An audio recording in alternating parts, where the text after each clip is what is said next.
विशिष्ट महर्षि और प्रभु रामचंद्र जी का ज्ञानमयी संवाद सुनते हैं द आर्ट ऑफ लिविंग के फैकल्टी स्वामी वैशंपायन जी की वाणी से। अगर आपने अभी तक इस चैनल को सब्सक्राइब नहीं किया है तो इसे जरूर सब्सक्राइब करें और सब्सक्राइब करने के बाद बेल आइकन को भी जरूर दबाएं। जय गुरुदेव। योग वशिष्ठ के अगले एपिसोड में आप सबका स्वागत है। पिछले एपिसोड में जो प्रहलाद की कहानी हम देख रहे थे उसी को आगे बढ़ाते हैं। वशिष्ठ ने कहा, इस प्रकार देवताओं को आश्वस्त करके विष्णु अंतर्धान हो गए और देवता प्रहलाद के प्रति मैत्री पूर्ण व्यवहार करने लगे।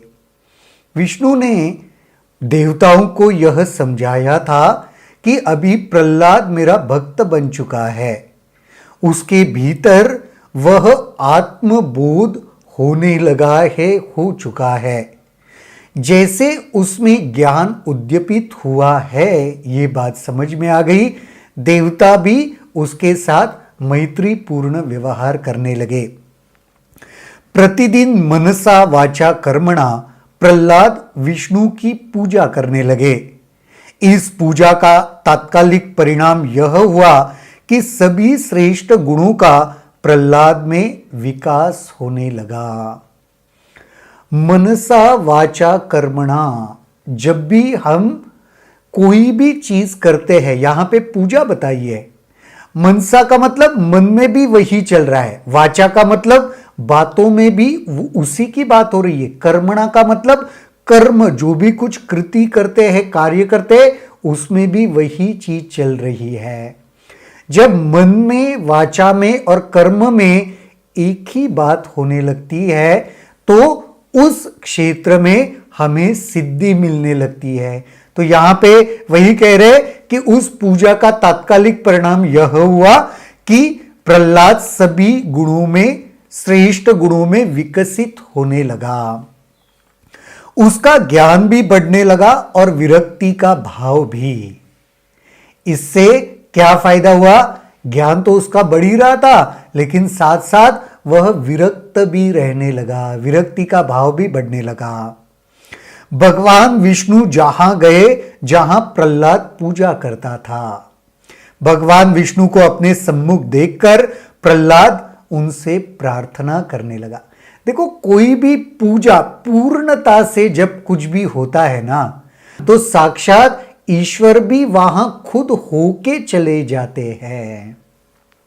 तो जिस प्रकार से प्रहलाद यह पूजा कर रहा था, भगवान विष्णु स्वयं वहां चले गए जहां प्रहलाद की पूजा होती थी। मैं आपकी शरण में हूं, तीनों लोग आपके शरण में आनंद मग्न है। आप परम प्रकाश है, आप अज्ञान रूपी हर अंधकार को दूर करने वाले हैं। ये सारी प्रार्थना प्रहलाद भगवान विष्णु के सामने कर रहा है। आप ही अशरण की शरण है, आप ही शरण की खोज में हर जीव रहता है।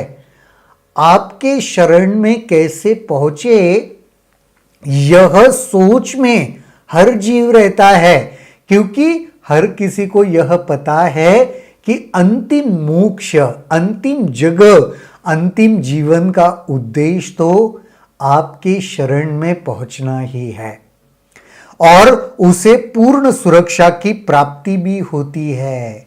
जैसे वो आपके शरण में पहुंच जाता है, उसे पूर्णतः सुरक्षित लगने लगता है। आप नील कमल क्या, नीलम की तरह तेजस्वी हो, आपका शरीर भी आकाश की तरह नीला है। मैं आपकी शरण लेता हूं। प्रहलाद विष्णु के सामने इस प्रकार की प्रार्थना कर रहा है कि मैं आपके शरण में आ गया हूं, और वही हर किसी का अंतिम लक्ष्य है। उस पर विष्णु ने कहा, हे प्रहलाद, आप सद्गुणों के सागर हो और निश्चय ही तुम राक्षसों के बीच में एक सुंदर रत्न हो। अपनी इच्छा से वर मांगो। तुम क्या चाहते हो, तुम्हारी क्या इच्छा है, ऐसा जो भी वर तुम चाहते हो वो मांग लो। प्रहलाद ने कहा, प्रभु तुम सभी के हृदय में निवास करते हो और सभी की इच्छाओं की पूर्ति भी करते हो। मेरी प्रार्थना ऐसे है कि मुझे ऐसा वर दो जो असीम हो। विष्णु ने कहा, हे प्रहलाद, तुमने अनुसंधान की जिज्ञासा वृत्ति उत्पन्न हो गई है और जिससे तुम अंततः असीम ब्रह्म में विश्राम प्राप्त करोगे। इसलिए तुम्हारे सभी भ्रम दूर हो जाएंगे और तुम्हें सर्वोच्च परमानंद की प्राप्ति भी होगी। इतना कहकर भगवान विष्णु अदृश्य हो गए। वर में क्या प्राप्त हुआ? वर में यह प्राप्त हुआ कि तुम्हें परम आनंद पद मोक्ष प्राप्त होगा, तुम्हारे सारे भ्रम खत्म हो जाएंगे। जब तक जीवन में भ्रम है ना, परम पद की या वो आनंद प्राप्ति हो ही नहीं सकती। भ्रम मिट जाना आवश्यक है, तभी ज्ञान की उत्पत्ति होती है। तो भगवान विष्णु ने क्या वरदान दिया? तुम्हारे सारे भ्रम नष्ट हो जाएंगे, खत्म हो जाएंगे और तुम्हें परम पद की प्राप्ति होगी। क्योंकि पहले से तुम जो अनुसंधान कर रहे हो ना, तुम्हारे भीतर जो ये ज्ञान के प्रति जो जिज्ञासा है ना, उसका ये फल है। तो और एक रहस्य क्या? जिज्ञासा होनी चाहिए और अनुसंधान नियमित करते रहना चाहिए, तभी परम पद की आनंद की प्राप्ति हो सकती है और भ्रम दूर हो सकते हैं। जिज्ञासा को नहीं छोड़ो, अनुसंधान को नहीं छोड़ो। प्रहलाद सोचने लगा, प्रभु की आज्ञा है कि अनुसंधान में निरंतर लगे रहो। देखो, हम वही चर्चा कर रहे थे। प्रहलाद भी वही सोच रहा है कि जैसे भगवान ने कहा है, अनुसंधान नियमित करते रहना पड़ेगा। अब मैं आत्मा के अनुसंधान में निरंतर लगा रहूंगा। तो अब मैं अनुसंधान किसका करूंगा? आत्मा का। आत्मा का रिसर्च, यह आत्मा क्या है उसके ऊपर मैं सोच विचार चिंतन करूंगा, उस पर अनुसंधान करूंगा। निश्चय ही मैं संसार नहीं हूं, जो बाह्य है वह जड़ है, तथा पेड़ों, झाड़ों, पहाड़ियों आदि से निर्मित है। न मैं शरीर हूं जो प्राण शक्ति के हलचल से बना है, जिसका जीवन काल अल्पकालीन है। मैं संसार नहीं हूं, यानी हमारा जो एक भौतिक विश्व है ना, उसमें से मैं कुछ नहीं हूं। क्योंकि ये जो भौतिक विश्व है वो जड़ चीजों से बना हुआ है और मैं तो जड़ नहीं हूं। फिर मैं शरीर भी नहीं हूं कि शरीर भी अल्पकालीन होता है, वो किसी धारणा की वजह से बना है, तो मैं शरीर भी नहीं हूं। मैं ध्वनि भी नहीं हूं जो जड़ कान के द्वारा सुनी जाती है। मैं कोई आवाज भी नहीं हूं, उसको सुनने के लिए भी जड़ कान की आवश्यकता पड़ती है। फिर यह ध्वनि भी जड़ वायु की हलचल से उत्पन्न होती है, जिसका न रूप होता है न जिसकी सत्ता होती है। वैसे ही मैं स्पर्श इंद्रिय भी नहीं हूं, जो क्षणिक है और असीम चेतना से परिचालित होता है।